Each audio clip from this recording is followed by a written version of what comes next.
To stop the madness.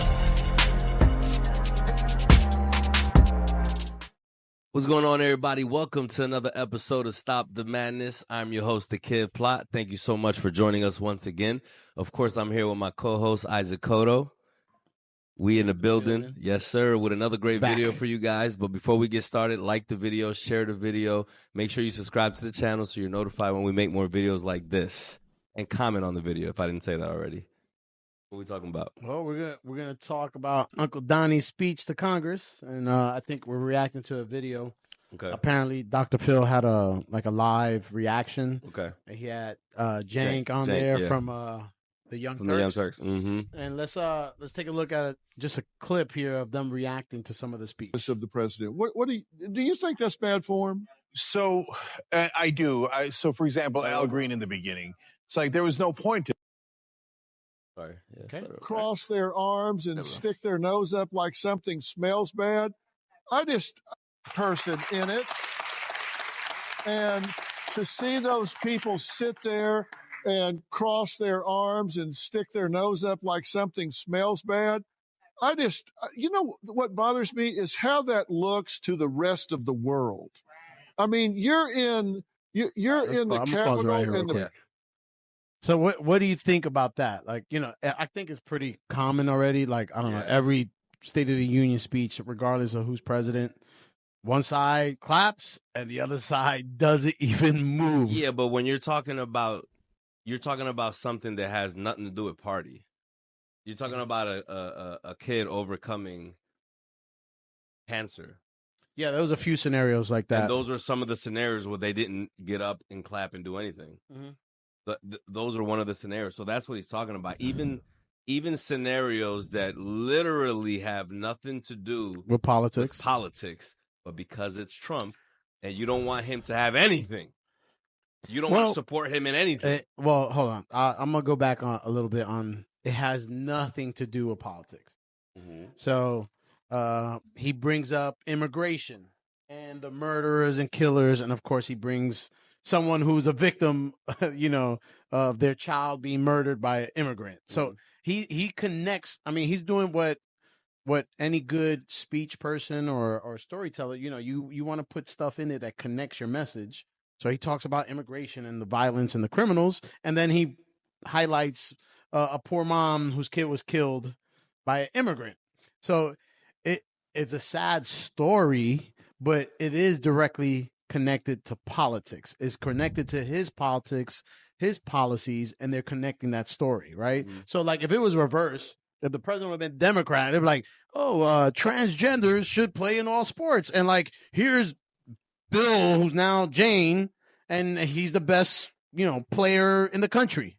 And they would have highlighted him, and, you know, the Democrats would have clapped for this transgender athlete. So it's connected to politics. But it's a, you know, the kid with cancer.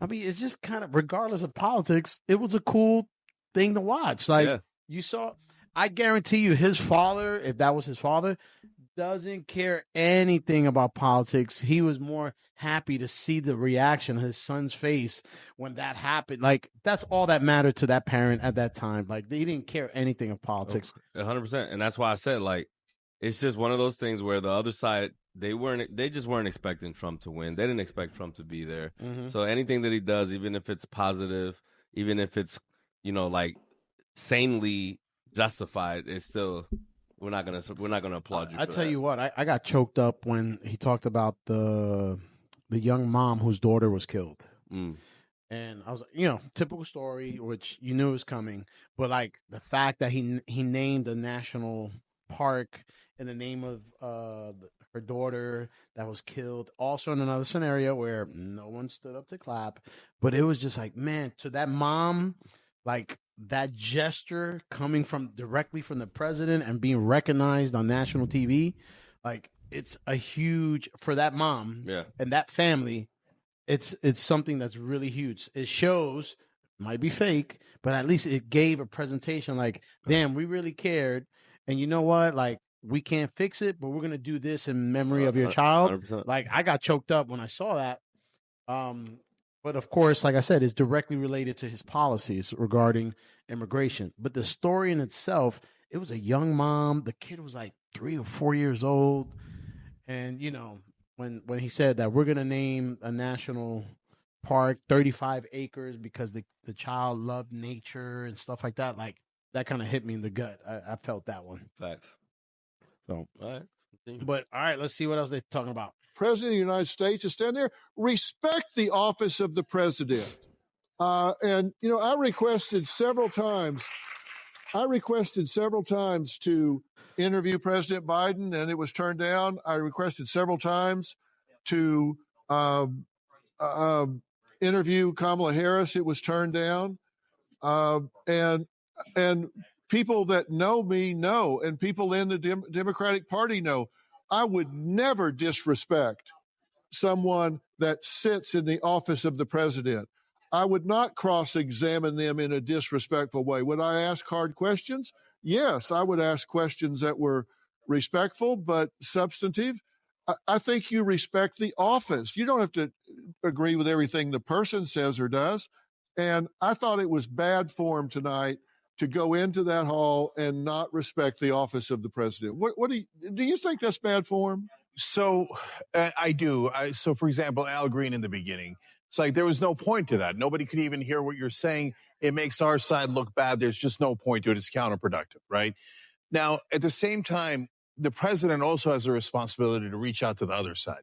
So, for example, almost everything he did was red meat, right? I'm the greatest. I'm better than George Washington. And not only that, he'd go and point to the Democrats, and they won't stand up, and they won't do this, and they won't do that. But, we've talked about things that bring us together. So earlier we talked about negotiating drug prices, right? That brings us all together, has a popularity around near 90%. Now, if he talked about that, then the Democrats, if they didn't stand up, then I would have said you lose your mind, right? But they would have stood up at that point. Right? I don't know. Yeah. Look, here's the thing. I think like Trump said, there's nothing he can do that would get any of them to show. Like, I mean, there was some point, like at least clap. You don't have to stand up, but clap. And that's why Dr. Phil said what he like, said. He was like, I don't know. Like, yeah, I don't think they would have even. They would have stood up anyway. They wouldn't have did nothing. Anything that shows Absolutely supporting him, he can't do nothing absolutely not. except step down. Yeah, absolutely not. Yeah. And I think they would do that for any Republican president. Of Like, course. I just think the lines are just so. But they really, I think they hate Trump more than any Republican president. Wait till they get a hold of J.D. Vance. 'Cause He's next. Yeah, he's going to the school of Trump. Yeah. I don't know. Yeah. They didn't stand for a 6-year-old boy that had overcome cancer with 5 months. Yeah. So 13, he'd lived 6 years But Dr. instead Phil, of 5 months. so I hear you. Look, we don't know because he didn't do it. He didn't reach out to the other Yeah, side. well, then at all. don't say he would have. Right. They would have. Exactly. Right. So, but Exactly. it's got to go both ways. They don't stand, but he doesn't reach out. And this is the impasse that we're in. So that's why both sides are always at loggerheads. Nobody's reaching out to the other side. So look, here's another one. The Taiwanese company that's coming to build semiconductors here, $100 billion. He takes all the credit for it. In reality, they got $6.6 billion in subsidies from Biden's CHIPS Act. They got a 25% tax credit from Biden's CHIPS Act. Now, here's the thing. If he says, hey, Biden did that, but, I helped to bring them over right now by doing the tariffs, et cetera. Okay, then you've united us a little bit. You give Biden a little bit of credit. You give yourself a little bit of credit. But with Trump, it's always me, right? And so that's why I see what you're saying. I really do. But I'm asking you to see what I'm saying too, that it's going both ways. No. Well, I mean, I can see where. I mean, if that's the case, like, Trump could have said, like, "Hey, Biden got the ball rolling, but it got stuck, and I went ahead and brought it across the line." But here's the deal: if I'm Trump, I don't do that. You don't get When no did credit. when did Biden ever give? Matter of fact, all Biden did was give Trump fault, Yeah, not credit. He got fault for for everything. Yes. Nothing that Trump did was a good thing when the Biden administration was there. So why in the world would Trump do anything to give Biden any type of credit about anything. If that's the same energy that they dished off to him the whole entire 4 years he was there. Again, I think it's just the question if he wanted to change that custom, it won't change.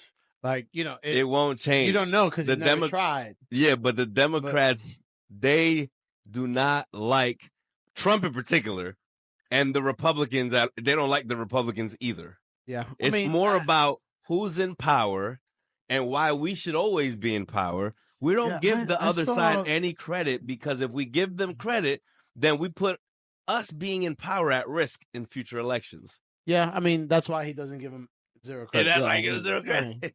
Like, the Dems had signs like "must steals."